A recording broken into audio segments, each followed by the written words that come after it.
നമസ്കാരം. ഒരു നിശബ്ദ കൊലയാളിയാണ് ഹൈപ്പർ ടെൻഷൻ. ഹൈപ്പർ ടെൻഷനെ സംബന്ധിച്ച് അറിഞ്ഞിരിക്കേണ്ടതും ശ്രദ്ധിക്കേണ്ടതുമായ കാര്യങ്ങളെക്കുറിച്ചാണ് ഹലോ ഡോക്ടർ ഇന്ന് സംസാരിക്കുന്നത്. നമുക്കൊപ്പം Thrissur government medical college principal doctor PS Indu ചേരുന്നു. ഡോക്ടർ നമസ്കാരം. നമസ്കാരം. ഡോക്ടർ, ആദ്യം തന്നെ എന്താണ് ഹൈപ്പർ ടെൻഷൻ? ഇത് നേരത്തെ കണ്ടുപിടിച്ച് ചികിത്സിക്കേണ്ടതിന്റെ പ്രാധാന്യം എന്തൊക്കെയാണ്? ഹൈപ്പർ ടെൻഷൻ എന്ന് പറഞ്ഞാല് നമ്മുടെ ബ്ലഡ് പ്രഷർ എന്ന് പറഞ്ഞാൽ രക്തസമ്മർദ്ദം.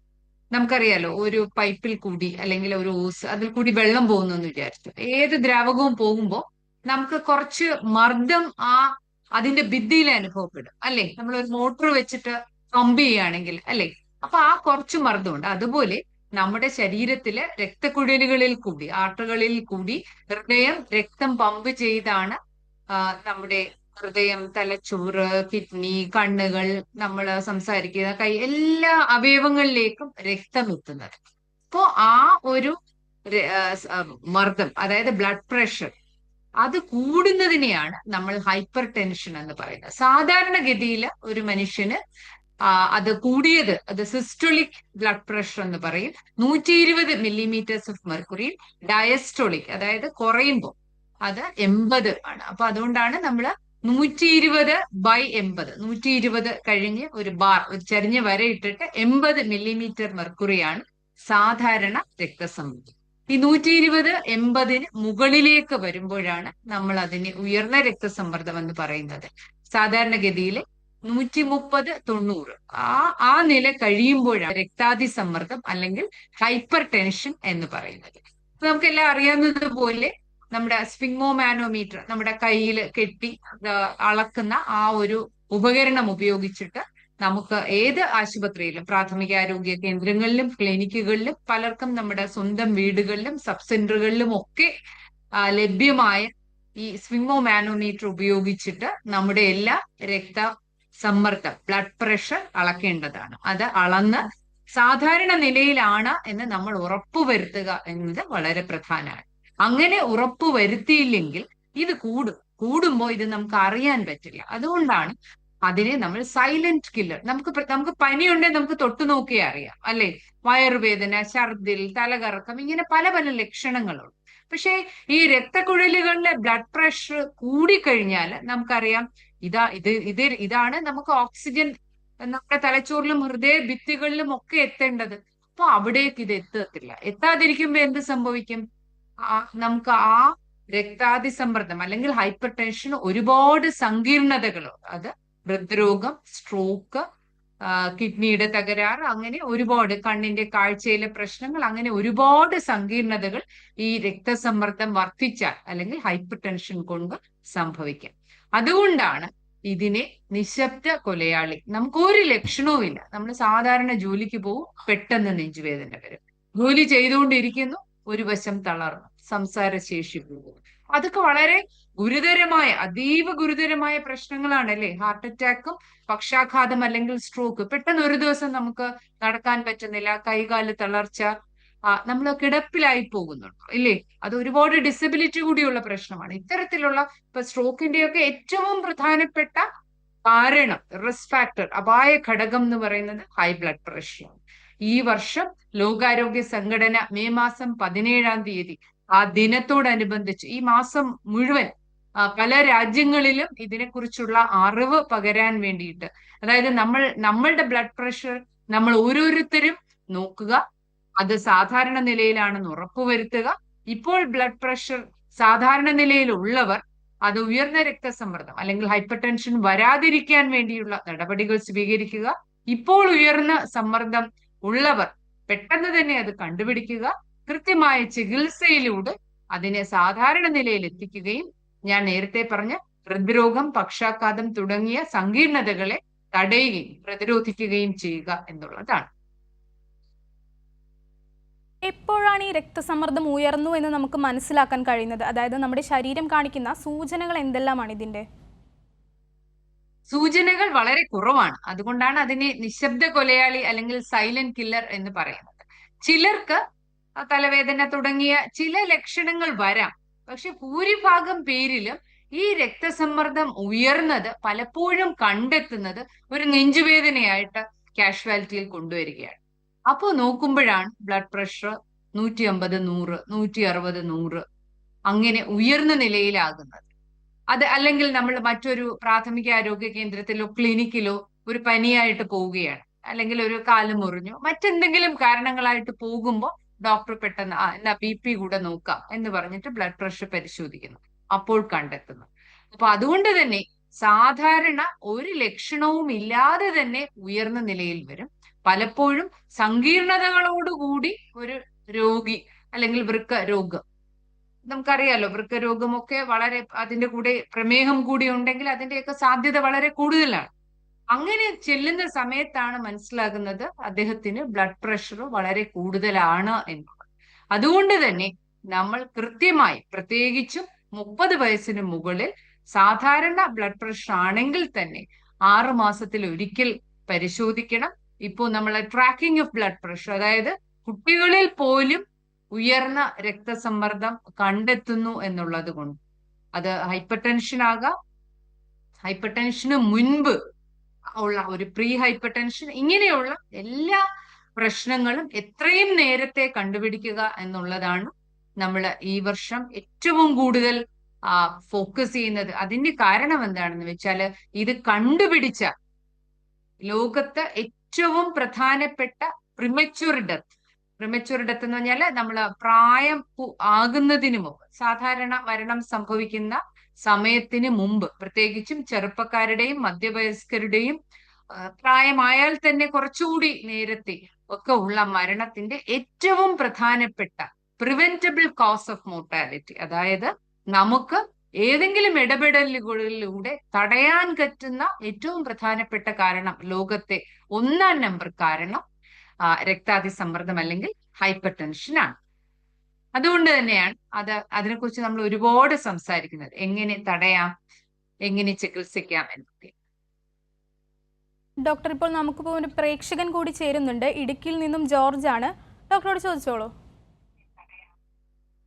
നമസ്കാരം ജോർജ്, പറയൂ. മാഡം, എന്റെ പേര് ജോർജ് കുട്ടി. അതെ, എനിക്ക് ഈ കുറെ നാളായിട്ട് 2-3 മാസമായിട്ട് പ്രഷർ ഇങ്ങനെ കൂടി നിൽക്കുകയാണ്, കുറയുന്നില്ല. അത് ചികിത്സിക്കുന്നുണ്ടോ? പ്രഷർ നമ്മൾ ഇടയ്ക്ക് നോക്കാറുണ്ടോ? പിന്നെ അത് മാത്രമല്ല, ഈ ഷോൾഡറിന്റെ ഭാഗത്ത് ഇങ്ങനെ തേയ്മാനം ഉള്ളതായിട്ട് പറഞ്ഞു. അപ്പൊ എനിക്ക് മിക്കപ്പോഴും ബാലൻസ് കിട്ടുന്നില്ല നടക്കുമ്പോഴൊക്കെ. നാളായിട്ട് രക്താതിസമ്മർദ്ദത്തിന് ചികിത്സ എടുക്കുന്നുണ്ട്? അടുത്തുള്ള ആശുപത്രിയിൽ പോയി കൃത്യമായി അത് പരിശോധിക്കുന്നുണ്ടോ? ഞാൻ പോയപ്പോ തേയ്മാനം ഉണ്ടെന്ന് പറയുന്നു ശരീരത്തിൽ, മറ്റേ ഈ ഷോൾഡറിന്റെ ഭാഗത്ത് എല്ലുവേനും. പിന്നെ എന്ത് ജോലിയാണ് ശ്രീ ജോർജ്? ഞാനൊരു പൊതുപ്രവർത്തകനാണ്, പത്രത്തിന്റെ ഏജന്റാണ്. അപ്പൊ എത്ര നാളായിട്ട് രക്താതിസമ്മർദ്ദമുണ്ട്, ഹൈപ്പർ ടെൻഷൻ? 3-4 മാസമായി. ഇപ്പം ദേഹം മുഴുവൻ ഇങ്ങനെ പുകച്ചിലാണ്, പുറം മൊത്തം പുകച്ചിലാണ്. ഷർട്ട് ഇടാൻ പറ്റുന്നില്ല, ഷർട്ട് ഇട്ടുകൊണ്ട് പകല് നടക്കാൻ പറ്റുന്നില്ല, ഷർട്ടൊന്നും ഇടാൻ ബുദ്ധിമുട്ട്. രക്തസമ്മർദ്ദം കൂടുതലാണെന്ന് ആശുപത്രിയിൽ പോയപ്പോഴാണോ കണ്ടുപിടിച്ചത്? തോൾവേദനയ്ക്ക് പോയപ്പോഴാണോ കണ്ടുപിടിച്ചത്? പ്രഷർ ഇങ്ങനെ തലകറക്കം പോലെ വരുമ്പോഴത്തേക്ക് പോയി ആശുപത്രിയിൽ പോയി. അപ്പം ഡോക്ടർ പറഞ്ഞു പ്രഷർ കൂടുതലാണ്, ഗുളിക കഴിക്കാൻ മതി. കൃത്യമായിട്ട് മരുന്ന് കഴിക്കുന്നുണ്ടോ? ഇപ്പൊ ഗുളിക കഴിക്കുന്നുണ്ട്, പ്രഷറിന്റെ ഗുളിക കഴിക്കുന്നുണ്ട്. അത് പ്രഷർ കുറഞ്ഞു എന്ന് ആശുപത്രിയിൽ പോയി പരിശോധന ഇടയ്ക്ക് നടത്താറുണ്ടോ? 2-3 ദിവസം കൂടുമ്പോൾ നമ്മൾ പ്രഷർ പോയി നോക്കാറുണ്ട്. അന്നേരം നോർമലിലേക്ക് വരുന്നില്ല, എന്നാ അങ്ങ് കണ്ടമാനം അങ്ങ് ഉയരുന്നുമില്ല.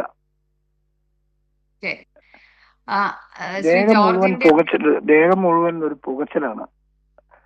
പുകച്ചിലും തോളുവേദനയും ഞാൻ പിന്നീട് പറയാം. ഞാൻ ആദ്യം രക്താതിസമ്മർദ്ദത്തെ കുറിച്ച് പറയാം. ഇടുക്കിയിൽ നിന്നാണ് ശ്രീ ജോർജ് വിളിക്കുന്നത്.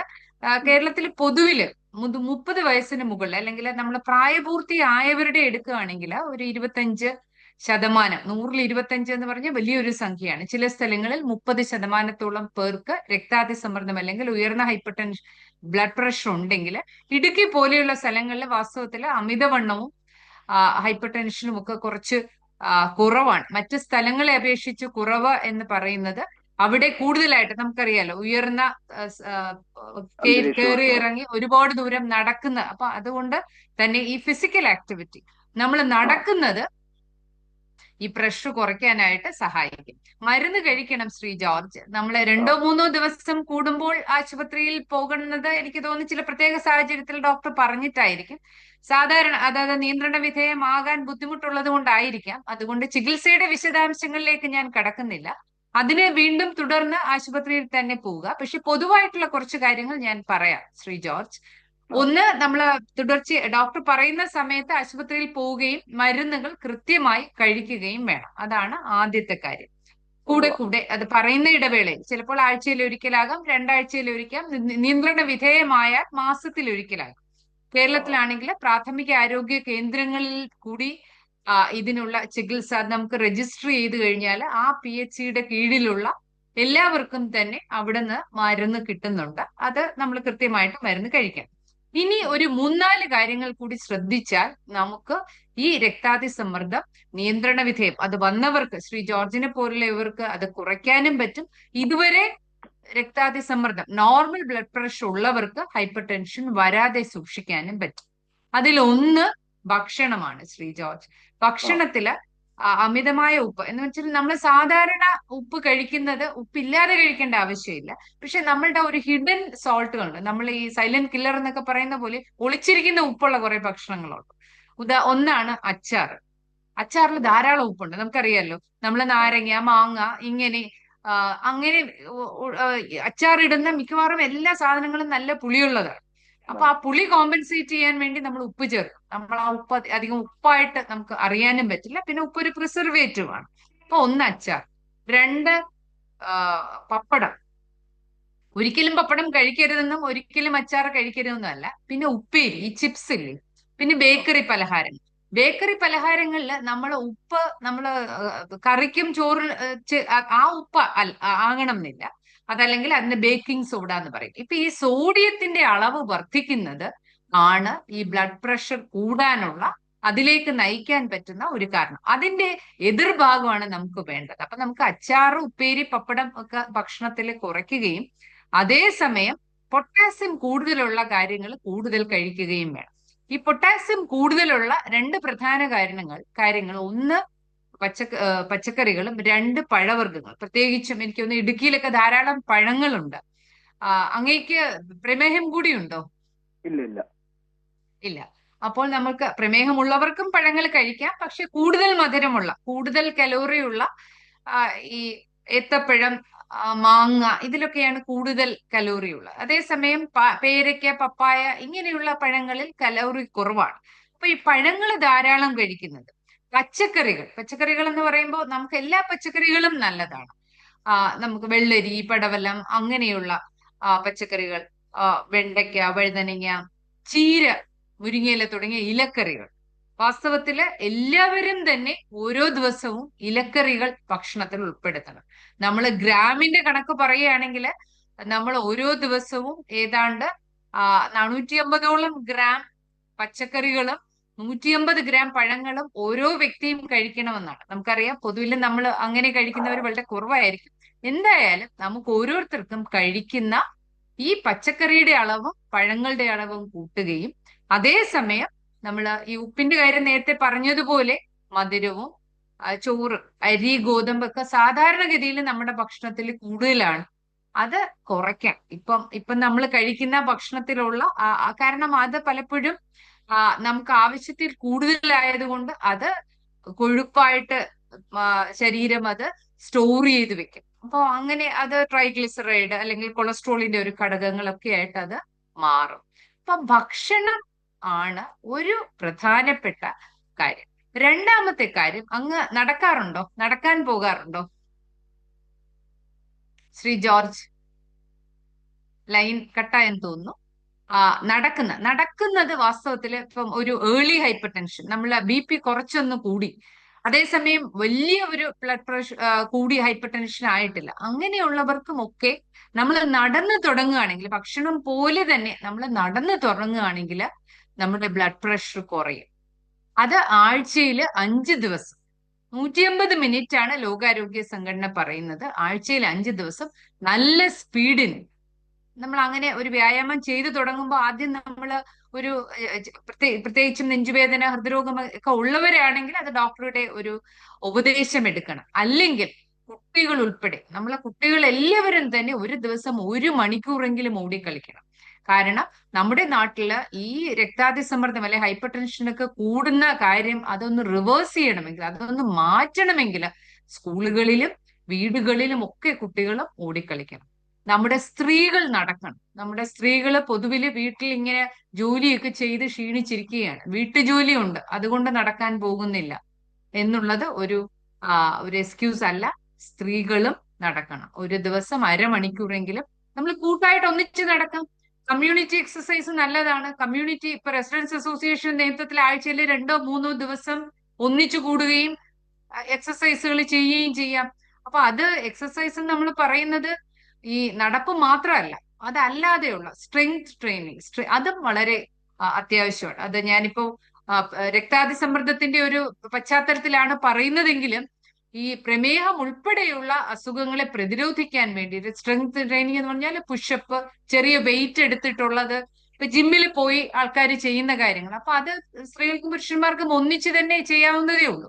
അപ്പം അത്തരം കാര്യങ്ങൾ, വ്യായാമം, പിന്നെ നല്ല ഉറക്കം, അത് 7 തൊട്ട് 9 മണിക്കൂർ വരെ. 8-9 മണിക്കൂർ ഉറങ്ങുക എന്ന് പറയുന്നത് നമ്മളുടെ ഒരു ശീലത്തിൽ നിന്ന് പൊതുവിൽ കുറഞ്ഞു. കാരണം നമ്മളിപ്പോ ഇന്റർനെറ്റും സോഷ്യൽ മീഡിയ, വാട്സാപ്പും ഫേസ്ബുക്ക്, ഇൻസ്റ്റാഗ്രാമും ഒക്കെ രാത്രി നോക്കി ഇരിക്കുന്നുണ്ടും മറ്റു പല കാരണങ്ങൾ കൊണ്ടും ഉറക്കം സാധാരണ നിലയിൽ വേണം എന്നുള്ളതും ഈ രക്താതിസമ്മർദ്ദത്തിന്റെ പ്രതിരോധത്തിന് വളരെ വളരെ പ്രധാനമാണ്. ഡോക്ടർ, ഇപ്പോൾ നമുക്കിപ്പോൾ ഒരു പ്രേക്ഷകൻ കൂടിയുണ്ട്. ആലപ്പുഴയിൽ നിന്നും അനീഷാണ്. ഡോക്ടർ, അതുപോലെ ഈ ഹൈപ്പർ ടെൻഷൻ ഏതെല്ലാം തരത്തിലാണുള്ളത്? പ്രൈമറി, സെക്കൻഡറി എന്ന് പലതരത്തിലുള്ള ഹൈപ്പർ ടെൻഷൻ ഉണ്ട്. പിന്നെ പ്രഗ്നൻസി ഇൻഡ്യൂസ്ഡ് ഹൈപ്പർ ടെൻഷൻ ഉണ്ട്, ഗർഭിണികൾക്ക് വരുന്ന ഹൈപ്പർ ടെൻഷൻ. സാധാരണ മറ്റെന്തെങ്കിലും ഒരു അസുഖം, ഇപ്പൊ ചില കിഡ്നി ആർട്ടറികളുടെ പ്രശ്നം അങ്ങനെയൊക്കെ വന്നിട്ട്, ചില ഹോർമോൺ എൻഡോക്രൈൻ പ്രശ്നം, അങ്ങനെയൊക്കെ മറ്റ് അസുഖങ്ങളുമായിട്ട് ബന്ധപ്പെട്ട് ബ്ലഡ് പ്രഷർ കൂടാം. സെക്കൻഡറി ആയിട്ട്. പ്രൈമറി എന്ന് വെച്ചാൽ സാധാരണ പൊതുവിൽ വരുന്ന എല്ലാവർക്കും തന്നെ ഈ കുടുംബപരമായിട്ടും ഒക്കെ വീടുകളിലും വണ്ണം കൂടുതലുള്ളവർ അങ്ങനെ പല പല പശ്ചാത്തലത്തിൽ വരും. പിന്നെ ഗർഭിണികൾക്ക് അതുവരെ ബ്ലഡ് പ്രഷർ നോർമൽ ആയിരുന്നവർക്ക് നമുക്കറിയാലോ പ്രമേഹവും അതുപോലെ വരാൻ പറ്റും. അപ്പൊ അതൊക്കെയാണ്. അനീഷാണോ മനീഷാണോ ആലപ്പുഴയിൽ നിന്ന് ചേരുന്നത്? ഡോക്ടർ, കോള് കട്ടായിട്ടുണ്ട്. അതുപോലെ ഡോക്ടർ, ഈ ഹൈപ്പർ ടെൻഷൻ സംഭവിക്കുന്നതിന്റെ പ്രധാന കാരണങ്ങൾ എന്തെല്ലാമാണ്? നമ്മുടെ ജീവിത രീതിയിൽ എന്തെല്ലാം കാരണങ്ങൾ മൂലമാണ് ഈ ഹൈപ്പർ ടെൻഷൻ സംഭവിക്കുന്നത്? നേരത്തെ നമ്മൾ പറഞ്ഞതുപോലെ അതില് ഭക്ഷണത്തിന്റെ കാരണങ്ങളുണ്ട്. അതുകൊണ്ടാണ് ഈ ഡാഷ് ഡയറ്റ് എന്നൊക്കെ പറഞ്ഞിട്ട് ഹൈപ്പർ ടെൻഷന് വേണ്ടിയിട്ട് മാറ്റാൻ വേണ്ടിയിട്ട് ഭക്ഷണം അതിനുവേണ്ടി തന്നെ മാത്രമായിട്ട് പറയുന്നത്. അത് പൊട്ടാസ്യം കൂടിയ ഡയറ്റ് എന്നൊക്കെ പറയുന്നത്. അപ്പൊ അതുകൊണ്ട് ഈ എന്താണ് ഒറ്റ കാരണമല്ല, ഇതൊക്കെ മൾട്ടി ഫാക്ടോറിയലാണ്. ഒരുപാട് കാരണങ്ങൾ അതിന് ഉള്ളവർക്ക് ഈ ഒരുപാട് കാരണങ്ങൾ ഇതിന്റെ പിന്നിൽ വരാം. നമ്മളിപ്പോ നേരത്തെ ഉറക്കത്തിന്റെ കാര്യം പറഞ്ഞ സ്ട്രെസ് എന്ന് പറഞ്ഞത് നമ്മളുടെ ജോലിയുടെ ഭാഗമായിട്ട്, അതല്ലെങ്കിൽ കുടുംബ പ്രശ്നം, മറ്റ് സാമ്പത്തിക പ്രശ്നങ്ങൾ, ഇങ്ങനെയൊക്കെയുള്ള കാരണങ്ങളായിട്ട് പലർക്കും ഒരുപാട് സ്ട്രെസ് വരുമല്ലോ, മാനസിക സമ്മർദ്ദം. അങ്ങനെ വരുന്നവർക്ക് അതും ഒരു റിസ്ക് ഫാക്ടറാണ്. ഈ ഭക്ഷണത്തിൽ അമിതമായ ഒരുപാട് ഈ ഞാൻ നേരത്തെ വളരെ വിശദമായിട്ട് ഞാൻ പറഞ്ഞു അതിന്റെ ഓപ്പോസിറ്റ്, അതായത് നമ്മള് പഴങ്ങളും പച്ചക്കറികളും വർദ്ധിപ്പിക്കുകയും അരിയും മറ്റ് കൊഴുപ്പുകളും ഒക്കെ കുറയ്ക്കുകയും ചെയ്യുക എന്നുള്ളത്. ഇപ്പൊ അതില് പലപ്പോഴും ഉയർന്നു വരുന്ന ഒരു ചോദ്യമാണ്, വെളിച്ചെണ്ണയാണോ നല്ലത്, അങ്ങനെയൊക്കെയുള്ള. അപ്പൊ അതില് പൊതുവില് നമ്മളുടെ ഈ അതില് കൊളസ്ട്രോൾ ഉണ്ടോ, അങ്ങനെയൊക്കെ ഉള്ള ചോദ്യങ്ങൾ. അപ്പൊ അതില് ഈ ഭക്ഷണത്തില് പ്ലാൻ സോഴ്സസിൽ നിന്ന്, അതായത് നമുക്ക് സസ്യ ഭക്ഷണങ്ങളിൽ നിന്ന് പൊതുവില് നമുക്ക് അൺസാച്ചുറേറ്റഡ് ഫാറ്റി ആസിഡ്സ് ആണ്, അപൂരിതമായ കൊഴുപ്പുകളാണ് കിട്ടുന്നത്. അത് വാസ്തവത്തില് നല്ലതാണ് പൊതുവിൽ എല്ലാ വെജിറ്റബിൾ സോഴ്സസിൽ നിന്ന്. നമ്മുടെ ശരീരമാണ് ഇതിനെ സസ്യങ്ങളിൽ നിന്ന് നമ്മൾ ഫൈറ്റോസ്റ്റിറോളുകൾ എന്ന് പറയും. ശരീരമാണ് അതിനെ കോളിസ്റ്റീറോൾ അല്ലെങ്കിൽ കൊളസ്ട്രോൾ ആയിട്ട് സിന്തസൈസ് ചെയ്യുന്നത്. ഇതിൽ രണ്ട് ഗ്രൂപ്പുകളിൽ നിന്ന് അതിൽ ആനിമൽ ഫാറ്റ് പൊതുവിൽ സാച്ചുറേറ്റഡ് ആണ്, പ്ലാന്റ് സോഴ്സസ് സസ്യങ്ങളിൽ നിന്നുള്ളത് അപൂരിതവുമാണ്. ഇതിന് രണ്ട് പ്രധാനപ്പെട്ട എക്സെപ്ഷൻസ്, വെളിച്ചെണ്ണ, പാം ഓയിൽ, ഇതിനകത്തൊക്കെ കൂടുതലായിട്ട് പൂരിതമായിട്ടുള്ള അതായത് സാച്ചുറേറ്റഡ് ഫാറ്റ് ഉണ്ട്. അപ്പൊ അത് ശരീരത്തിൽ അത് കൺവെർട്ട് ചെയ്യപ്പെടും. അതേസമയം ആനിമൽ ഫാറ്റ്, നമ്മുടെ ഇറച്ചി, അതെല്ലാം പൊതുവിൽ അതിനകത്ത് കിട്ടുന്നത് സാച്ചുറേറ്റഡ് അല്ലെങ്കിൽ പൂരിതമായ കൊഴുപ്പുകളാണ്. അതിന് ഒരു അപവാദമാണ് മീൻ. അപ്പൊ മീൻ നല്ലതാണ്. അത് മീൻ ഡോക്ടർ, ഞാനൊന്ന് ഇടപെടുകയാണ്. നമുക്കൊപ്പം ഒരു പ്രേക്ഷക കൂടി ചേരുന്നുണ്ട്. തൃശ്ശൂരിൽ നിന്നും നിജയാണ്. ഡോക്ടറോട് ചോദിച്ചോളൂ. ഹലോ. നിജ പറയും. അതെ മാഡം, ഞാൻ ഹസ്ബൻഡിന് വേണ്ടിയിട്ടാണ് സംസാരിക്കുന്നത്. ആൾക്കൊരു സ്ട്രോക്ക് വന്നിട്ടുണ്ടായിരുന്നു ഒരു 8 മാസം മുന്നേ. ശരി. ഹലോ. പറയൂ നിജ. ഹസ്ബൻഡിന് ഹസ്ബൻഡിന് ഒരു 8 മാസം മുന്നേ സ്ട്രോക്ക് വന്നിട്ടുണ്ടായിരുന്നു. ചികിത്സയിലാണോ നിജ? ഇപ്പോ ആള് ചികിത്സയിലാണ്. അപ്പൊ ആൾക്ക് പ്രഷർ കുറവായിരുന്നു. എന്ന് നോക്കുമ്പോഴും കുറവായിട്ടാണ് കണ്ടിരുന്നത്. ഇപ്പോഴും കുറവ് തന്നെയാണ്. പക്ഷെ ആ സമയത്ത് ഭയങ്കര ഹൈ പ്രഷർ 170-178 വരെയാണ് ഉണ്ടായിരുന്നത്. ശരി. അത് നമ്മൾ ആശുപത്രിയിൽ സ്ട്രോക്ക് ആയിട്ട് ചെല്ലുന്ന സമയത്താണ് ഈ 178? ചെല്ലുന്ന സമയത്താണ് ഈ ഇത്ര 178 ഉണ്ടായിരുന്നത്. ശരി. ഇപ്പൊ നമ്മള് മരുന്നുകൾ കഴിക്കുന്നുണ്ടല്ലോ? മരുന്ന് ഇപ്പൊ കഴിക്കുന്നുണ്ട്. പ്രഷറിന്റെ ഇപ്പൊ ഗുളിക ഇടയ്ക്ക് ചിലപ്പോഴേ കൊടുക്കണുള്ളൂ. കാരണം ഇപ്പൊ പ്രഷർ കുറവാണ്. 70-80 അങ്ങനെയൊക്കെയാണ് നിൽക്കുന്നത്. രക്തം കട്ട പിടിക്കാൻ നമ്മളെ സ്ട്രോക്ക് രണ്ടു തരത്തിലാകാം. അതില് ത്രോംബോട്ടിക്, അതായത് നമ്മളുടെ രക്തം കട്ട പിടിച്ച് രക്തക്കുഴൽ അടയുന്നത് കൊണ്ടും ആകാം, ഹെമറാജിക് രക്തസ്രാവം വന്നിട്ടും ആകാം. അപ്പൊ അതനുസരിച്ചിട്ടാണ് നമ്മളുടെ മരുന്ന് ചികിത്സ. രക്തം കട്ട പിടിക്കുന്ന ത്രോംബോട്ടിക് അങ്ങനെയാണെങ്കിൽ നമ്മൾ രക്തം കട്ട പിടിക്കാതിരിക്കാനുള്ള ഗുളികകളും കൊടുക്കും. അതും കഴിക്കുന്നുണ്ടായിരിക്കും അല്ലെ? അത് കഴിക്കുന്നുണ്ട്. ഇപ്പൊ ഈ പ്രഷർ ഇപ്പൊ ഇപ്പൊ കുറവിലാണ് നിൽക്കുന്നത്. പക്ഷെ അത് നോർമൽ സ്റ്റേജിലേക്ക് വരുന്നില്ല. അതെനിക്ക് തോന്നുന്നു ചികിത്സയുടെ കാര്യം, അത് ചികിത്സിക്കുന്ന ഡോക്ടർ അതിന്റെ മരുന്ന് അഡ്ജസ്റ്റ് സംസാരിക്കാൻ പറ്റുമോ നിജ? സംസാരിക്കാനൊക്കെ പറ്റും. ആൾക്ക് പറ്റും. നടക്കാൻ പറ്റും. ഇപ്പൊ നടക്കാനും പറ്റുന്നുണ്ട്. പറ്റുന്നു. അതിന് എന്തെങ്കിലും ജോലിക്ക് പോയി തുടങ്ങിയോ? ഇല്ല, ജോലിക്ക് പോയി തുടങ്ങിയിട്ടില്ല. അപ്പൊ അതില് ഫിസിക്കൽ മെഡിസിനില് കാണിച്ച് അതിന്റെ ചികിത്സകളും എക്സസൈസുകളും ഒക്കെ ചെയ്യുന്നുണ്ടോ? എക്സസൈസ് ചെയ്യുന്നില്ല ഇപ്പൊ. കാരണം ആൾക്ക് അത് ഒത്തിരി ബുദ്ധിമുട്ടുണ്ട്. അതിനുള്ള എക്സസൈസ് എന്തെങ്കിലും ഒന്ന് പറഞ്ഞു തന്നാ ചെയ്യിക്കായിരുന്നു. നമുക്ക് ഫോണിൽ കൂടി ചികിത്സിക്കാൻ വേണ്ടിയുള്ള ഒരു പരിപാടി അല്ല നിജ. പക്ഷേ എനിക്ക് പൊതുവിൽ കുറച്ച് കാര്യങ്ങള് നിജയോടും സംസാരിക്കാം. നമുക്കിപ്പോ ഈ ബ്ലഡ് പ്രഷർ, ഒരിക്കൽ സ്ട്രോക്ക് വന്നാലും വീണ്ടും ബ്ലഡ് പ്രഷർ നോർമലായി മെയിൻറ്റെയിൻ ചെയ്യണം. കാരണം അതില് വളരെ അഗ്രസീവായിട്ട് പെട്ടെന്നത് കുറയ്ക്കുകയല്ല. അത് ഡോക്ടർ കൃത്യമായിട്ട് ഇടയ്ക്കിടയ്ക്ക് ചെക്കപ്പിന് പോകുന്നുണ്ടല്ലോ അല്ലേ? പോകുന്നുണ്ട്. അതാണ് ഏറ്റവും പ്രധാനം. കാരണം നമ്മള് ബ്ലഡ് പ്രഷർ കുറഞ്ഞു പോകാനും പാടില്ല, അതേസമയം ഒരുപാട് കൂടി പോകാനും പാടില്ല. അപ്പൊ അതുകൊണ്ട് ചിലർക്ക് ബ്ലഡ് പ്രഷർ കുറയുകയാണെങ്കിൽ ആ മരുന്നിന്റെ ഡോസ് കുറയ്ക്കുകയോ കൂട്ടുകയോ ചെയ്ത് അത് ഓരോ രോഗിക്കും ഏറ്റവും ഓപ്റ്റിമം. ഉദാഹരണത്തിന് ഇപ്പോൾ ഡയബറ്റിസ് കൂടിയുണ്ടെങ്കിൽ അതിന്റെ ഒരു നോർമൽ കട്ട് ഓഫ് ചിലപ്പോൾ കുറച്ചുകൂടി കുറച്ചു നിർത്താനായിരിക്കും ഡോക്ടർമാർ ശ്രമിക്കുക. അത് എത്രയാണോ വേണ്ടത് ആ അളവിൽ അത് പോകാൻ വേണ്ടിയിട്ടുള്ള കാര്യങ്ങൾ ചെയ്യണം. പിന്നെ ഈ സ്ട്രോക്ക് റിക്കവറി സമയത്തും നമ്മൾ ശ്രദ്ധിക്കാനുള്ള കാര്യം, കഴിയുന്നത്ര കൂടുതൽ സമയം നമ്മൾ കാരണം സ്ട്രോക്ക് വരുന്നത് പൊതുവിൽ അതുവരെ നേരത്തെ ജോലി ചെയ്തിരുന്നതല്ലേ നിജ? അതെ. അദ്ദേഹം എന്ത് ജോലിയാണ് ചെയ്തിരുന്നത്? ഞങ്ങൾക്കൊരു ഷോപ്പാണ്. ഷോപ്പില് വീണ്ടും പോയി ഇരിക്കാൻ ഇപ്പൊ നിജയാണോ കടയിൽ പോകുന്നത്? ഇപ്പൊ ഞങ്ങള് ഷോപ്പ് ക്ലോസ് ചെയ്തിരിക്കുകയാണ്. തുറക്കാൻ ഉദ്ദേശിക്കുന്നുണ്ടോ? തുറക്കാൻ ഉദ്ദേശിക്കുന്നുണ്ട്.